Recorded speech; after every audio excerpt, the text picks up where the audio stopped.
It's your girl Whitney Sol, Pure Gold, Brown Ivory, and I'm coming to you from Rishikesh, India.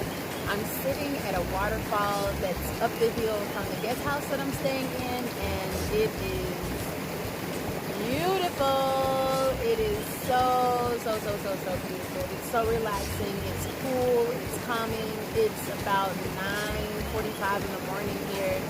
We started the trek at about 8 o'clock and moved up the hill, and we're here. We've been here for a while. I took a bath in the waterfall, and it just feels so good to be in nature and just observing, breathing, still, relaxing. He actually lives like over here. His house is over there. And I'll show you him and his partner and child. They're on the roof doing yoga. It's really nice. Check it out. Back to talking about the importance of connecting with nature. I'm not saying that you have to like go outside and be all rolling in the dirt and in the grass, but it is very important that you can surround yourself with the elements.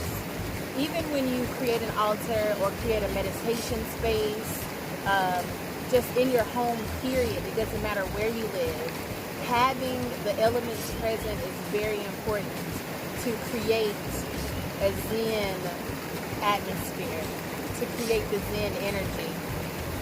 I love this, y'all. I'm just, like, my heart is so full, and it's just, like, I just feel like it's just,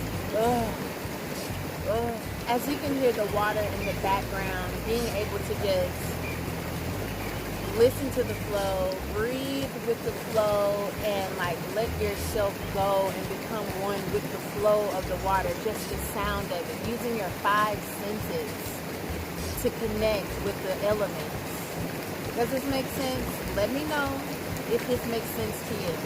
And I encourage you today, I challenge you today to get outside, touch a plant, talk to a plant, touch a tree, hug a tree, put your feet in the grass, let your feet just feel the grass. I challenge you to put your feet in some dirt, get them muddy, rub mud on your legs, rinse it off, allow the earth to heal you, because this time, more than any time, is the best time to connect and allow for instant healing in your life, instant letting go, instant love, instant increasing the vibrations, instant manifestation, deliberately creating your own reality. I mean instant. This is a very magical time for the world. Okay, transformation. Let me know what you think, and I will talk to y'all soon.